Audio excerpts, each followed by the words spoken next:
As a Salesforce admin, what is the best way for me to keep my end users up to date on all of the new features and changes that have been implemented in our company's Salesforce?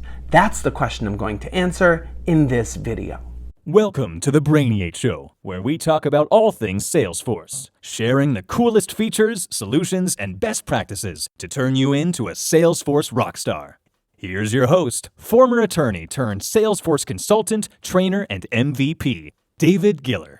As a Salesforce admin, you are busy. You have people coming to you asking to make changes to the page layouts, validation rules, workflows, formula fields. People are giving you their ugly, dirty, half-baked, old abandoned data, asking you to import it into Salesforce, and they think that it's going to take about 30 seconds for you to do it. They think it's about as easy as adding an attachment to an email. So who the heck has time to start communicating out to our end users about all of the different changes that we're making to our Salesforce instance? It's a problem. It's a challenge, but it's not impossible. Let me tell you this. As a Salesforce admin, it is super important for you to make this a priority, because if you don't, all of the work that you're doing, all of the validation rules, all of the page layouts, all of the new record types, all of the new shortcuts that you are building are basically being done in a vacuum, because you need to take the time in order to educate and enlighten your end users to the fact that A, this feature exists, B, why do we have this feature? It's okay to go ahead and tell them which person or which group within your organization requested this feature to be introduced. Go ahead and show them how this feature will help them. That will help you selfishly as the Salesforce admin in monumental ways. What's it going to do? It's going to do a bunch of things. First of all, it's going to establish you as the expert of what's going on within Salesforce. It's going to put you ahead of the curve by putting together an email communication or a chatter post or posting it on the intranet site, by taking the few minutes that it requires in order to put that communication together.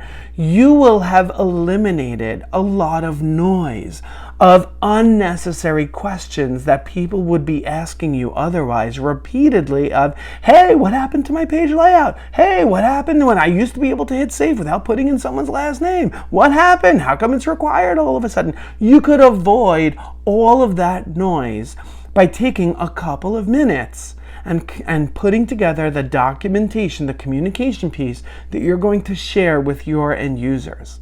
The other thing that it's going to do is it's going to position you not only as a Salesforce expert, it's going to position you as an advocate on behalf of your end users. Because if the features that you're implementing truly will benefit those end users by showing them and explaining to them how it's going to help them, will create a fan club for you. So not only is it going to eliminate noise to allow you to focus on everything that you need to, it will also get everyone else in the organization to understand what it is that you do. They will start to see you, if they don't already, they will start to see you as an advocate, as an ally that's helping them instead of looking at you as an enemy. And by the way, it will also continuously remind people the value that you bring as an admin to the organization. You will start to be perceived as a leader in introducing simplicity and automation to your organization. So those are all of the reasons why. Now I'm going to explain how to go about doing this with the least amount of effort. So in order to take this to the next level, I'm going to recommend an app that I personally have been using for the last couple of years, and I love this app. It helps me on this particular purpose to serve this goal, plus it helps me with a lot of other stuff. And this app is called Snagit. Snagit is a fantastic app that will help you not only easily create screenshots for anything that you're doing in Salesforce, it will also allow you to easily annotate those screenshots. Now, when I say annotate, now you might be thinking, I could do that in Microsoft Paint, in Windows Paint. I could do it with any native functionality to grab a screenshot and I can draw arrows and stuff. I'm not talking about that. I'm talking about way more. With Snagit, you can not only grab a screenshot, you can then crop and edit that screenshot by perhaps blurring out different sections, by creating boxes, circles, arrows in different areas to highlight the different sections that you want to draw attention to. It will allow you to very, very easily create these dots, these numerical pinpoints that you can place anywhere on the screen. So let's say you grab a screenshot and you just start placing a bunch of these dots. Let's say you place 4 of these dots, and these dots immediately, automatically will say 1, 2, 3, and 4 on the screen. Then in your description, you could say, on this particular screen, you will notice the following.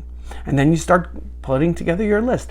1, in this area, you're going to find blah, blah, blah, blah, blah. 2, in this section, you're going to find blah, blah, blah, blah. 3, in this area, you're going to find a new button. And what this button does is blah, blah, blah, blah, blah. And it will allow you to go ahead and do that very, very easily by creating the screenshots.